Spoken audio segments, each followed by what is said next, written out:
Saya ingin mengutip pernyataan pemimpin tertinggi Iran, Mostafa Khamenei, yang baru saja mengatakan para penjahat akan segera membayar dengan darah mereka. Mengacu pada Ali Larajani yang tewas kemarin, belum ada bukti kehidupan dari pemimpin tertinggi baru. Pernyataan ini disebar Reuters lewat media pemerintah Iran. Di Republik Islam, Israel melancarkan serangan presisi malam hari untuk membunuh Ismail Khatib, Menteri Intelijen Iran yang memutus akses internet negara itu.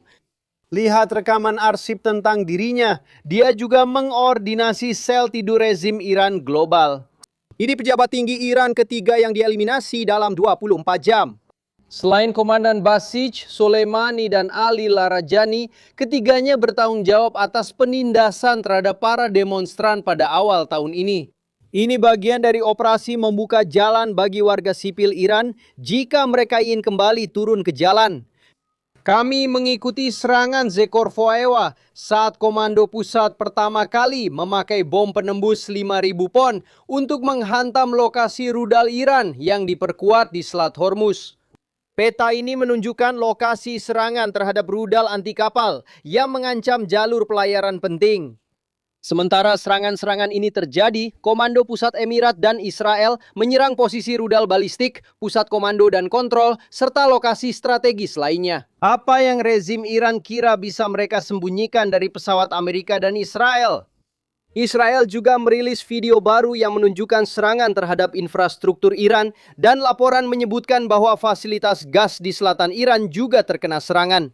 Hari ini pasukan Basij membuat pos pemeriksaan di Teheran, ibu kota Iran.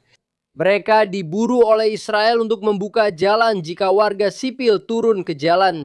Sekarang John, malam ini Israel memperkirakan lebih banyak serangan rudal dari Iran. Rezim tersebut terus menggunakan amunisi fragmentasi di negara itu, menewaskan setidaknya 2 orang. John, Trey Yings di Tel Aviv menyampaikan berita terbaru. Trey, terima kasih. Lucas tetap di Dubai, Uni Emirat Arab dengan kabar terbaru. Halo Lucas. Selamat sore John. Iran telah mengeluarkan peringatan baru kepada Arab Saudi, Qatar, dan Uni Emirat Arab, menyatakan bahwa fasilitas energi mereka akan segera menjadi target. Setelah menuduh Israel membom ladang gas terbesar di dunia di Teluk Persia yang merupakan ladang bersama antara Qatar dan Iran. Seperti Anda katakan John, Komando Pusat Adikas juga memperingatkan dan meminta Iran membuka Selat Hormuz. Amerika meluncurkan GBU-72 seberat 5.000 pon ke bunker bom penembus dalam kepangkalan rudal Iran di pantai di dekat Selat Hormuz. CENTCOM menyebut rudal di lokasi bawah tanah ini jadi ancaman nyata bagi pelayaran dan kapal perang Iris mereka di wilayah itu. Bom ini baru diuji Angkatan Udara pada 2021 dan pertama dipakai melawan Houthi di Yaman 2 tahun lalu. Ketua Parlemen Iran, setara Mike Johnson, mengeluarkan peringatan baru. Situasi di Selat Hormuz tidak akan kembali seperti sebelum perang. Hari ini Iran melancarkan lebih banyak serangan ke Uni Emirat Arab. Pertahanan udara Uni Emirat Arab diaktifkan 3 kali hari ini, menembak jatuh 13 rudal balistik dan 27 drone yang diluncurkan oleh Iran melalui Teluk Persia. Pihak pertahanan menyebut beberapa tembakan tampaknya menarget Bandara Internasional Dubai di Selat Singapura. Pengamat melihat USS John Tripoli dan kelompok amfibinya berlayar dengan 2.000 marinir di dalamnya. Dengan jet tempur siluman generasi kelima, Osprey, Super Stallion, dan helikopter serang. Gugus tugas itu butuh sekitar seminggu untuk mencapai bagian utara laut dengan kecepatan 15 knot. Itu ditembak jatuh di wilayah Arab di Timur Tengah, akan menjadi kekuatan darat jika komandan memerintahkan pasukan ke Iran atau ke Pulau Kars. Ditembak jatuh di Teluk Selatan, pesawat Teluk Persia di sana. Iran telah meluncurkan 2,5 kali lebih banyak hulu ledak ke Uni Emirat Arab daripada negara lain, termasuk Israel, dalam perang ini. John, Qatar menolak eksplorasi gas oleh Israel. Belum jelas apakah eksplorasi akan dilanjutkan. Lucas Tomlinson, Washington. Beberapa saat yang lalu, Iran meluncurkan beberapa rudal balistik ke Tel Aviv. Kita melihat sistem pertahanan Israel mencegah tembakan musuh. Kami memantau perkembangan dari Iran. Setelah kemarin Israel melancarkan serangan udara ke fasilitas terkait ladang gas South Pars di Iran. Ladang itu terhubung dengan ladang di Qatar dan tak lama Iran membalas dengan menyerang fasilitas di kota industri Haslavan, Qatar. Ini adalah fasilitas ekspor gas alam cair terbesar di dunia. Menurut pejabat setempat, hingga 7 jam lalu, 2 dari 3 kebakaran akibat ledakan sudah dikendalikan. Namun dilaporkan terjadi kerusakan parah pada fasilitas gas alam penting ini. Presiden Trump menggunakan Truth Social untuk mengatakan bahwa Israel karena marah atas apa yang terjadi di Timur Tengah menyerang fasilitas gas penting South Pars di Iran. Dia mengatakan tak akan ada serangan lagi, namun tindakan itu memunculkan pertanyaan soal eskalasi konflik. Ini terjadi usai Iran kembali menyerang Israel. Sepanjang malam, sirene berbunyi di seluruh wilayah tengah negara ini dengan pencegatan terjadi di langit. Di sini Anda dapat melihat beberapa tembakan musuh yang masuk ke Israel dan kami mengetahuinya. Sepanjang malam 4 orang tewas, 3 di tepi barat warga Palestina di salon kecantikan, serta 1 di wilayah tengah negara ini. Juru bicara pasukan Israel menanggapi sistem pertahanan aktif atas tembakan yang diterima. Kami punya sistem pertahanan udara termasuk yang terbaik di dunia, sudah terbukti. Pertahanan kami tidak sempurna. Kami gunakan sistem untuk mencegat rudal. Rudal fragmentasi adalah kejahatan perang. Jika rezim teroris menargetkan pemukiman, mereka sama dengan rudal biasa, hanya berbeda dalam penyebaran. Tadi malam beberapa amunisi fragmentasi ini jatuh di pusat Israel. Minggu ini puing-puing dari sebuah rudal Iran jatuh di gereja Makam Kudus. Tempat suci di Yerusalem ditutup akibat konflik. Kami akan memberikan detail operasi kemarahan epik saat Pentagon menggelar konferensi pers pukul 8 pagi waktu setempat. Benar, kami akan tetap memantau. Tre, banyak yang membahas pemimpin tertinggi baru Iran, Mustafa Khamenei. Informasi terbaru dari sumber keamanan nasional Israel kepada Fox News menyebutnya sebagai sosok kosong yang tidak memimpin rezim itu. Namun yang lebih penting, orang itu menyebut rezim Iran saat ini kacau, bingung, dan hampir lumpuh. Anda tahu, memang menjadi tujuan Israel dan Amerika Serikat agar rakyat Iran sendiri yang menggulingkan rezim tersebut. Dan tampaknya inilah kondisi yang bisa memungkinkan hal itu terjadi. Tentu, ada operasi persiapan sebagai dasar jika warga sipil ingin kembali turun ke jalan di Iran. Ali Larajani dicopot minggu ini. Dia memimpin penindasan terhadap para demonstran tahun ini. Kemarin kematian Menteri Intelijen Iran dikonfirmasi akibat serangan Israel. Tujuan utamanya membangun dasar itu, namun rezim Iran tetap mampu bertarung dalam konflik ini. Mereka mengancam Israel dan negara-negara Teluk dengan rudal balistik serta berupaya menghambat pasokan energi global. Meskipun para pemimpinnya telah dimusnahkan, mereka masih mampu menggantikan orang-orang tersebut. Mereka menyatakan akan terus menyerang IRS, pasukannya dan sekutunya di Timur Tengah. Kita lanjutkan, Trey yang di Tel Aviv. Terima kasih, Trey. Dan saya hormati 6 personel militer Amerika Serikat yang tewas akibat jatuhnya pesawat pengisian bahan bakar di Irak minggu lalu. Presiden menghadiri upacara di sebuah pangkalan di Delaware untuk pemulangan jenazah. Mereka adalah Mayor John Alex Kleiner dari Alabama, Kapten Ariana Savino dari Washington, dan Sersan Teknis Ashley Pruitt dari Bardstown, Kentucky. Kapten Seth Koval, Miami, Mooresville, Indiana. Kapten Curtis Engst, Wilmington, Ohio.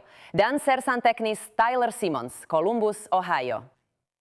Tentu saja kami berterima kasih kepada setiap pahlawan Amerika ini atas pengabdian mereka dan karena telah memberikan pengorbanan tertinggi untuk melindungi kebebasan kita. Hari ini pemimpin intelijen utama kembali ke Capitol untuk bersaksi di depan Komite DPR dalam sidang tahunan ancaman global. Peristiwa ini terjadi karena tekanan senator soal apakah Iran ancaman yang akan segera terjadi. Mark Meredith melaporkan dari Washington. Halo Mark. Carly dan Todd, selamat pagi. Hari ini, anggota DPR akan bertanya kepada Kepala FBI, CIA, dan Intelijen Nasional. Mereka diperkirakan akan menuntut penjelasan tentang perang dengan Iran dan alasan serangan Presiden. Rabu, Senator menginterogasi intelijen soal pesan bertentangan tentang kekuatan nuklir Iran. Sidang ini digelar setelah pejabat anti-terorisme Trump mundur dan membantah Iran sebagai ancaman nuklir. Gedung Putih dan Pentagon menyebut operasi kemarahan epik berhasil, namun mengakui rezim Iran masih bertahan. Komunitas intelijen menilai rezim Iran masih utuh, tapi sudah banyak melemah. Karena serangan pada kepemimpinan dan militernya, kemampuan mereka memproyeksikan kekuatan konvensional hampir hancur, menyisakan sedikit pilihan. Posisi strategis Iran telah menurun secara signifikan. Meski rezim tetap utuh, komunitas intelijen menilai ketegangan internal bisa meningkat seiring memburuknya ekonomi Iran. Pertanyaan utamanya, apa risiko nyata bagi CME? Dari serigala tunggal atau sel tidur? Bagi beberapa legislator, Iran dianggap tidak terlalu mengancam, tetapi yang lain melihat tindakan ini sebagai sesuatu yang terlambat.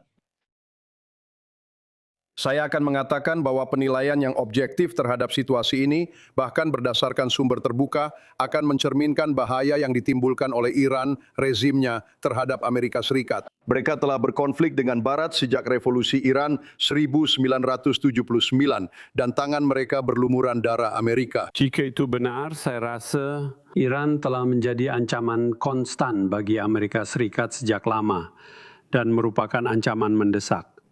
Sekarang, selain Iran, mereka juga perlu ditanya soal Kuba, Venezuela, dan Korea Utara, negara-negara yang diawasi departemen mereka. Sidang ini akan menarik. Todd dan Carly, kembali ke Anda. Hari besar lain di Capitol. Terima kasih, Mark. Kami bersama Claudia Tenney, anggota DPR Partai Republik dari New York dan anggota Komite Intelijen DPR. Rakyat Amerika takut dan membicarakannya di pasar serta SPBU khawatir akan serangan serigala tunggal atau dampak lebih besar. Bisa saja terjadi di komunitas mereka. Dan meskipun angka dan persentasenya menunjukkan bahwa risikonya sangat-sangat kecil, tetap saja orang-orang merasa takut. Jadi, seberapa aman seharusnya perasaan warga Amerika biasa yang menonton ini sekarang dalam menjalani keseharian mereka? Masalah ini sudah lama terjadi.